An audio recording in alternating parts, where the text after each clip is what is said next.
அன்பிற்கினிய சகோதர சகோதரிகளை வணக்கம். நீங்கள் கேட்கவிருப்பது டிவைன் விஸ்டம் மினிஸ்ட்ரீஸ் வழங்கும் இன்றைய இறைவார்த்தையும் மறையுரையும்.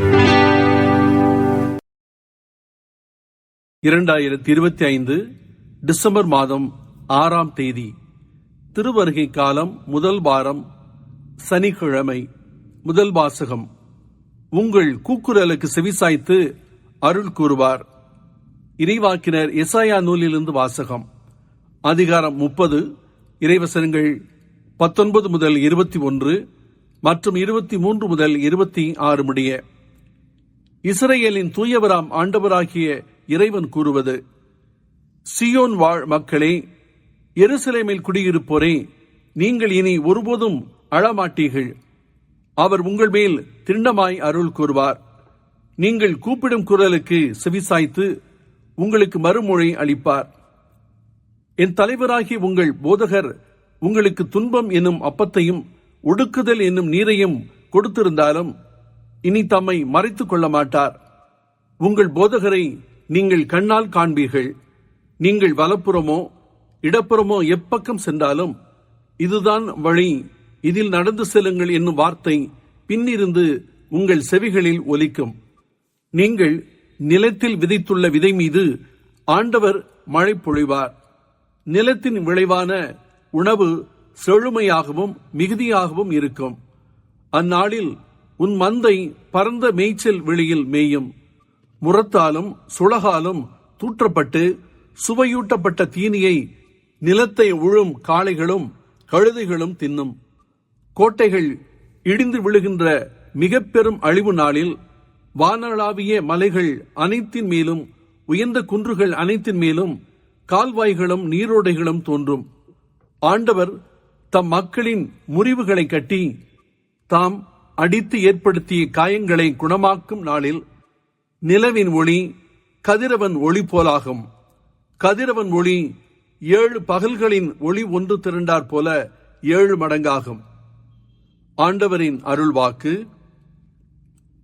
பதிலுரை பாடல் பல்லவி. ஆண்டவருக்காக காத்திருப்போர் நற்பேறு பெற்றோர். நம்முடைய கடவுளை புகழ்ந்து பாடுவது நல்லது. அவரை புகழ்வது இனிமையானது, அதுவே ஏற்புடையது. ஆண்டவர் எருசலேமை மீண்டும் கட்டி எழுப்புகின்றார். நாடு கடத்தப்பட்ட இஸ்ரவேலை கூட்டிச் சேர்க்கின்றார். பல்லவி. ஆண்டவருக்காக காத்திருப்போர் நற்பேறு பெற்றோர். உடைந்த உள்ளத்தோரை குணப்படுத்துகின்றார்.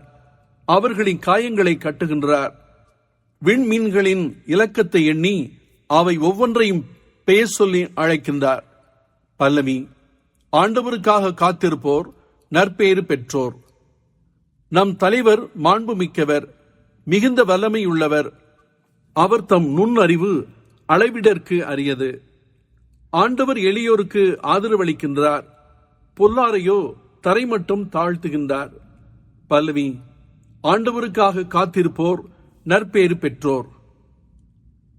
நற்செய்திக்கு முன் வாழ்த்தொலி. அல்லேலுயா, அல்லேலுயா. ஆண்டவரே நமக்கு நீதி தலைவர். ஆண்டவரே நமக்கு நியமம் வழங்குபவர். ஆண்டவரே நமக்கு வேந்தர். அவரே நமக்கு மீட்பளிப்பவர். அல்லேலுயா. அன்புள்ள சகோதர சகோதரிகளே, நீங்கள் கேட்கவிருப்பது டிவைன் விஸ்டம் மினிஸ்ட்ரீஸ் வழங்கும் விவிலிய முழக்கம். 2025 டிசம்பர் மாதம் 6ஆம் தேதி, திருவருகை காலம் முதல் வாரம், சனிக்கிழமை. ஆண்டவர் உங்களோடு இருப்பாராக. மத்தேயு எழுதிய தூய நற்செய்தியிலிருந்து வாசகம். அதிகாரம் 9, இறை வார்த்தைகள் 35 முதல் 38 மற்றும் 10ஆம் அதிகாரம் இறை வார்த்தைகள் 1 மற்றும் 6 முதல் 8 முடிய. இயேசு நகர்கள் சிற்றூர்கள் எல்லாம் சுற்றி வந்தார். எங்கும் அவர்களுடைய தொழுகை கூடங்களில் கற்பித்தார். விண்ணரசை பற்றிய நற்செய்தியை பறைசாற்றினார். நோய் நொடிகள் அனைத்தையும் குணமாக்கினார். திரண்டிருந்த மக்களை அவர் கண்டபோது அவர்கள் மேல் பரிவு கொண்டார். அவர்கள் ஆயரில்லா ஆடுகளைப் போல அலைக்கழிக்கப்பட்டு சோர்ந்து காணப்பட்டார்கள்.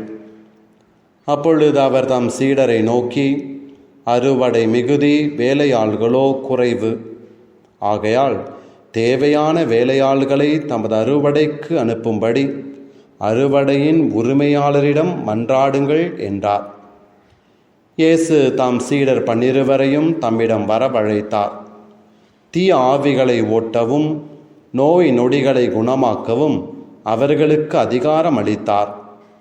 மாறாக வழி தவறி போன ஆடுகளான இஸ்ரேல் மக்களிடமே செல்லுங்கள். அப்படி செல்லும்போது வினரசு நெருங்கி வந்துவிட்டது என பறைசாற்றுங்கள். நலம் குன்றியவர்களை குணமாக்குங்கள். இறந்தோரை உயிர் பெற்றெழச் செய்யுங்கள்.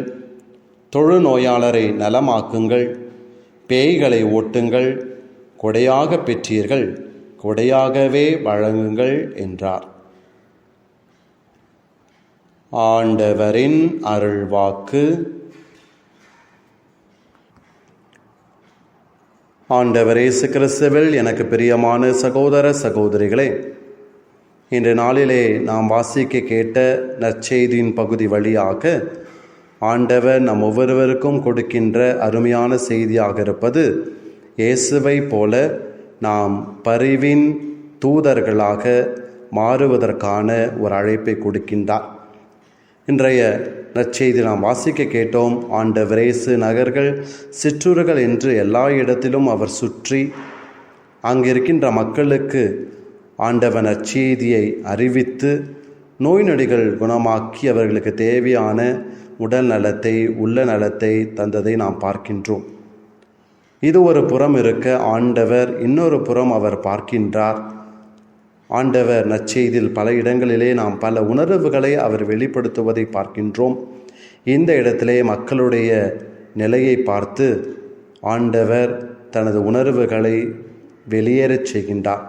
அந்த உணர்வு தான் பரிவு என்ற ஒரு உணர்வு.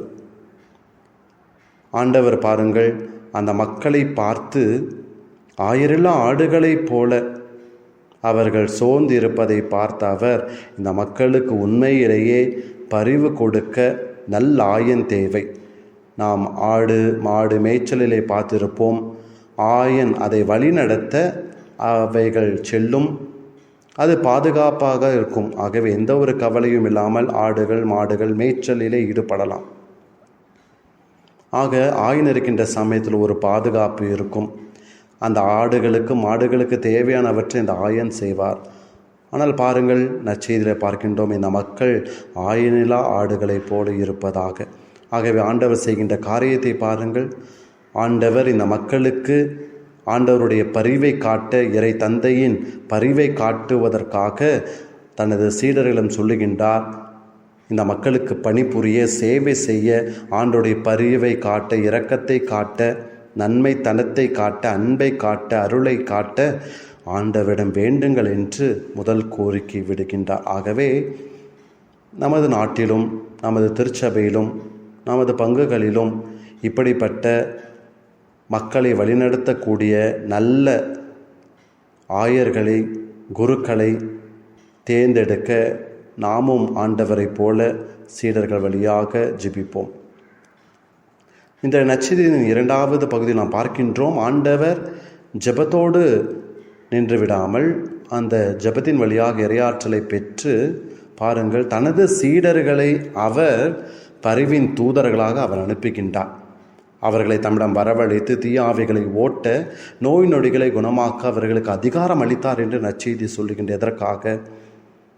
இஸ்ரேலில் உள்ள எல்லா மக்களுக்கும், எல்லா மக்கள் வாழுகின்ற இடங்களுக்கும் சென்று இவ்வாறு இருக்கின்ற மக்களுக்கெல்லாம் நீங்கள் பரிவின் ஆயராக இருந்து கடவுளுடைய பரிவை சுவைக்க செய்யுங்கள் என்று சொல்லி அவர்களுக்கு பணிப்பதை நாம் பார்க்கின்றோம்.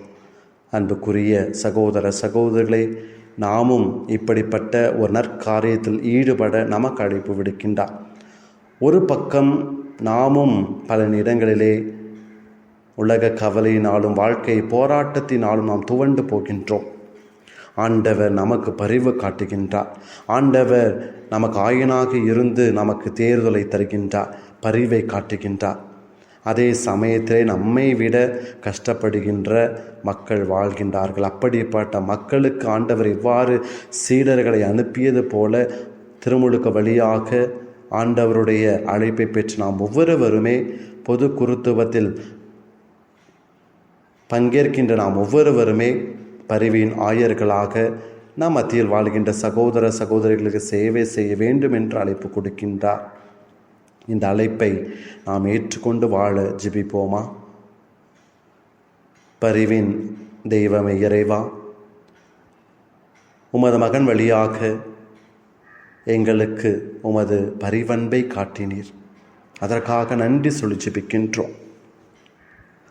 அதற்காக நன்றி சொல்லி ஜெபிக்கின்ற அதே வேளையில் அன்பாண்டவரே, நாங்கள் பல நேரங்களிலே வாழ்க்கை போராட்டத்தினாலும் துன்பத்தினாலும் துவண்டு போகிறோம். ஆயனில்லா ஆடுகளைப் போல அலைக்கழிக்கப்படுகிறோம். அப்படிப்பட்ட சூழ்நிலையில் நல்ல ஆயனாக இருந்து பரிவோடு எங்களை வழிநடத்த நாங்கள் ஜெபிக்கின்றோம். மேலும் எங்களை விட கஷ்டப்படுகின்ற மக்கள் இந்த உலகத்திலே வாழ்கின்றார்கள் ஆண்டவரை. அப்படிப்பட்ட மக்களுக்கு இயேசு தன் சீடர்களுக்கு சொன்னது போல நாங்களும் அவர்களுக்கு எங்களை விட கஷ்டப்படுகின்ற மக்களுக்கு நாங்கள் பரிவின் தூதர்களாக வாழக்கூடிய நல்லாசியை இந்த நேரத்தில் தந்தரட வேண்டும் என்று எங்கள் ஆண்டவர் ஆகிய கிறிஸ்து வழியாக உம்மை மன்றாடுகின்றோம். ஆமேன்.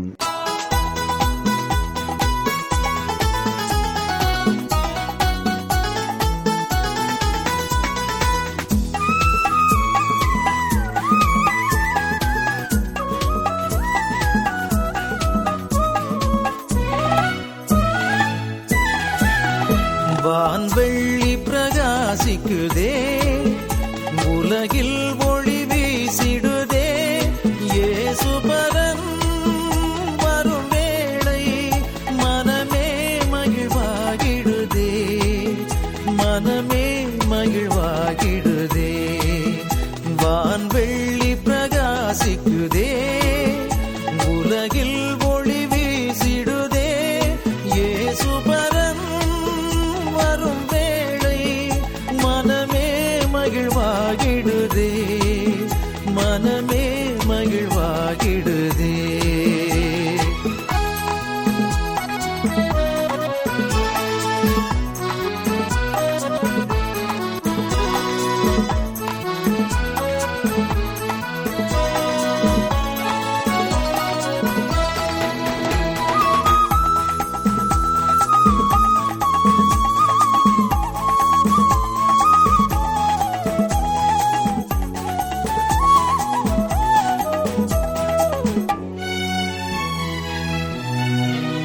பசும் புல்லணை மஞ்சத்திலே சிறு பாலகன் துயில்கின்றார். பசும் புல்லணை மஞ்சத்திலே சிறு பாலகன் துயில்கின்றார். அவர் கண்ணயரார் நம்மை கண்டிடுவார், அவர் கண்ணயரார் நம்மை கண்டிடுவார், நல்லாசிகள் கூறிடுவார். வான்வெள்ளி பிரகாசிக்குதே, உலகில் ஒளி வீசிடுதே. இயேசுபரன் வரும் வேளை மனமே மகிழ்வாகிடுதே, மனமே மகிழ்வாகிடுதே.